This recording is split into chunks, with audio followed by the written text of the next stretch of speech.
Welcome, fellow Biafrans, lovers of freedom across the world. I welcome you to this amazing evening program once again.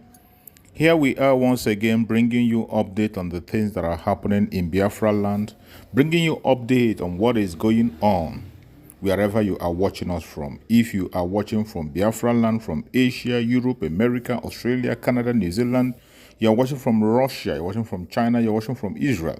Whichever part of the world you are watching us, we welcome you and we urge you to please subscribe to this very channel, like and share the program to all platforms, share to family and friends. Make sure you invite someone to join you on this very platform. It is very important because we must carry everyone along.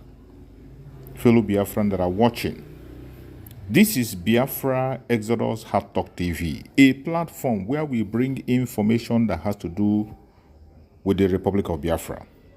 A platform where we bring you information that is coming from the Prime Minister, Mazi Simon Ekpa, the Commander-in-Chief of the Armed Forces of Biafra.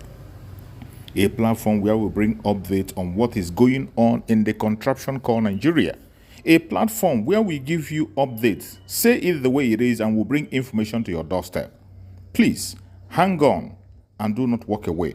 Share to everyone close to you so that you can enjoy this program and get the real information that you need to have on your table. Wonderful people, we have come once again this evening to give you more updates, and as we speak, a lot is going on. Remember, today is weekend. One of the important events that is happening today is that Biafran fundraising is going on today.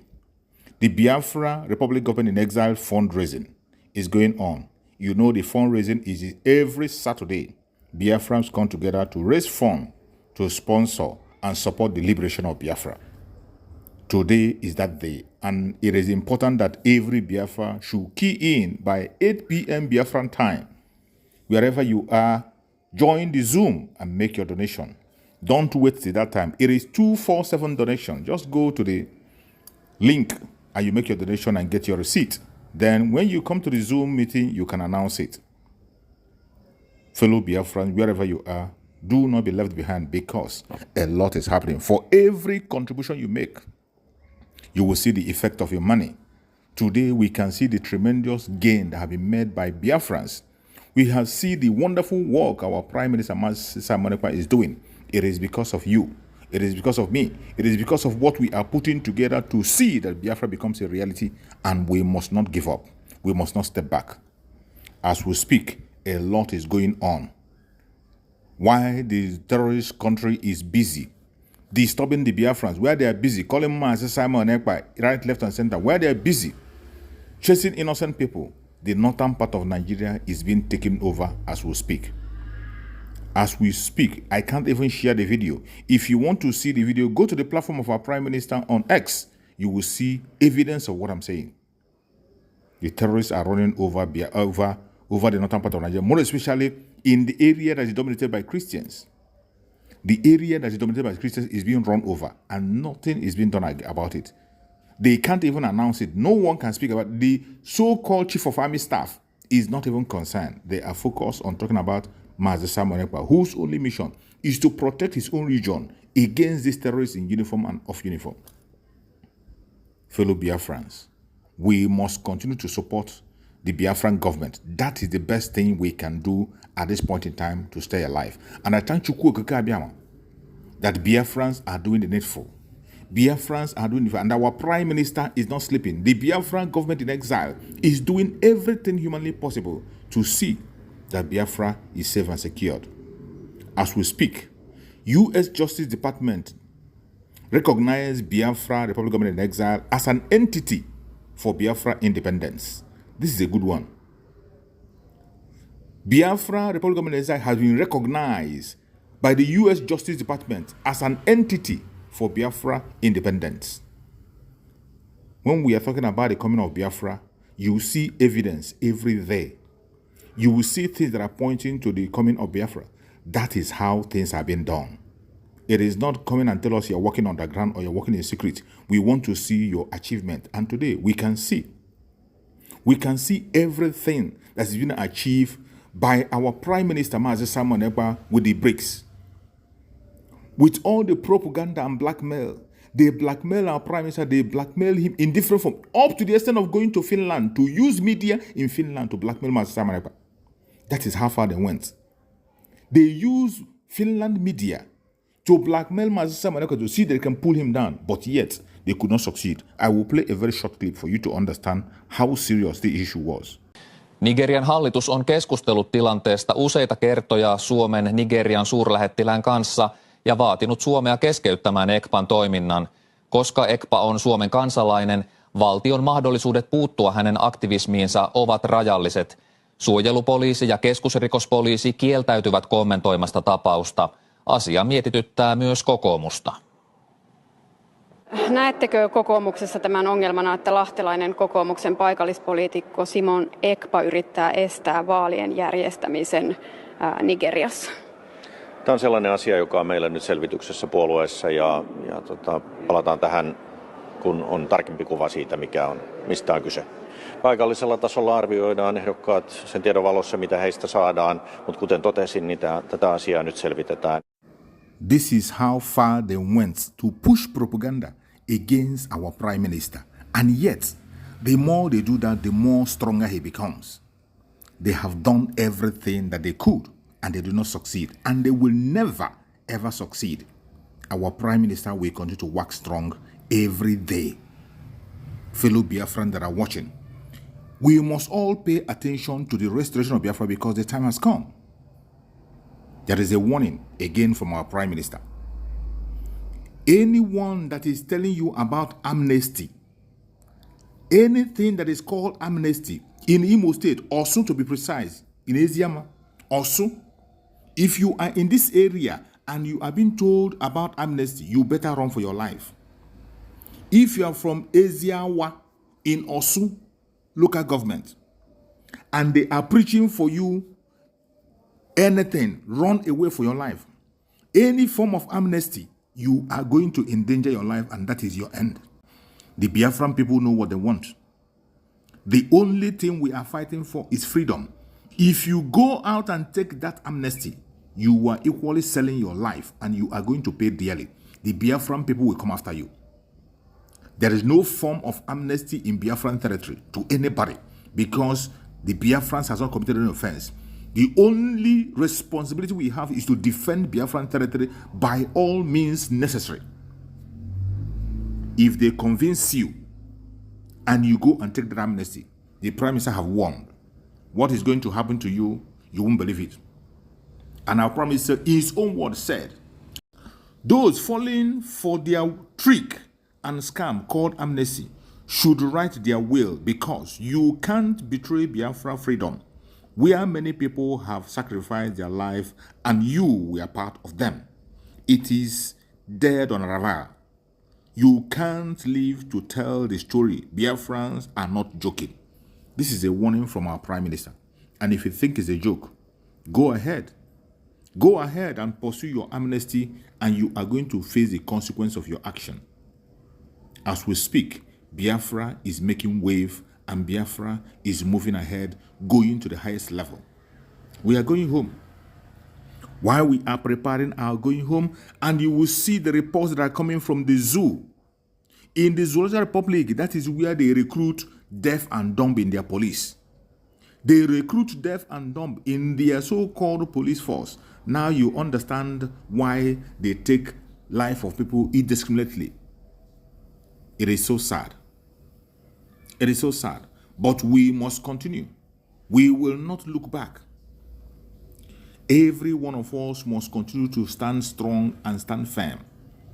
The restoration of Biafra has come. One of the most interesting things that you can hold hand in this broadcast today is that the United States Department of Justice has officially registered Biafra Republic Government in Exile as an entity for Biafra independence. It is now official. Expect more to come. Expect more to come. And as we speak, everyone that is watching, wherever you are watching from, you should be very, very careful. Pay attention to what is happening. There is a report that is coming from, what do they call it? The Sahara Reporters. The Sahara Reporters is saying that blasphemy killing claimed over 300 Nigerians since 1999 as police failed to prosecute.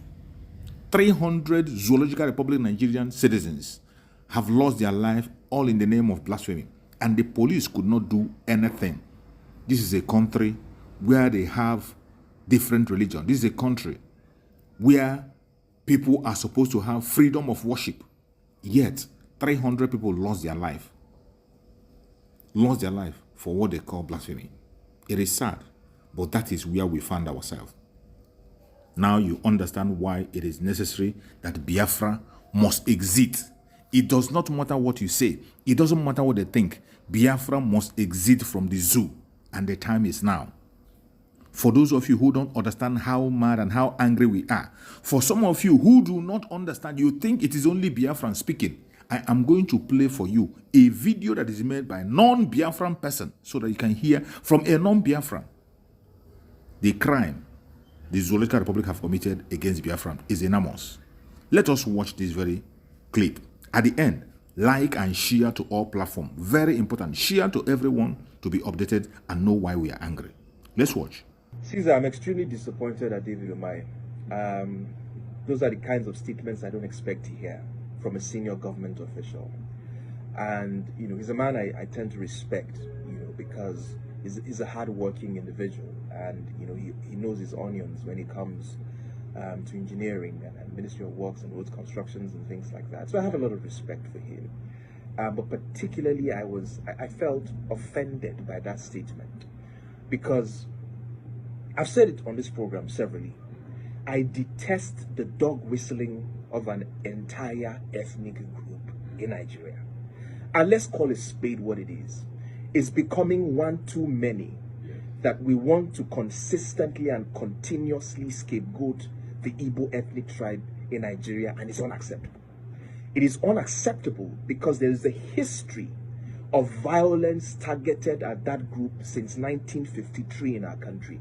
Listen, Caesar, a meeting was held in Lagos, not necessarily a meeting, in Parliament. Anthony Enahoro moved a motion for the independence of Nigeria. The North opposed that motion, and at the train station, when they were going back to their constituency, they met a crowd that was essentially mocking them. They got back to the North. Chief Akintola led a tour across the North, to campaign essentially for the independence, to rally the North in support of Nigerian independence. Guess what happened after that? Riots broke out in northern parts of Nigeria, particularly in Kano, where over 240 Igbos were massacred. Were they the ones that demanded for Nigeria to have an independence at that time? In 1966, particularly in May, months before the Civil War happened, thousands of them were massacred across northern cities, and they had to flee to the east for safety because thousands of them were indiscriminately killed for what they knew nothing about, right? So let's not even talk about the Civil War and the hundreds of thousands that were massacred, and the fact that after 1970, this entire ethnic group had to start from the scratch again to begin to build their lives. And Caesar, look at what they have done since 1970.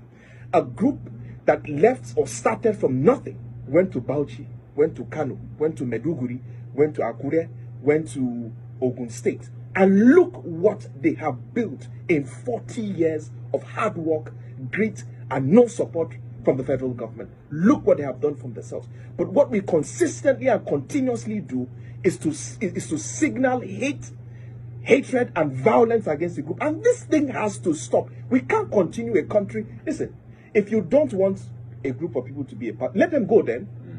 I don't understand this. Every turn, there has to be an excuse to single out an ethnic group. I give you a typical example. Just like the past elections, I heard people telling, how can the Obi, for instance, have scored 98% in certain states to the north? How can he have scored 90%? Muhammadu Buhari, under a PDP-led federal government, scored over 90% votes in 4 northern states. Go and check the results in Katsina.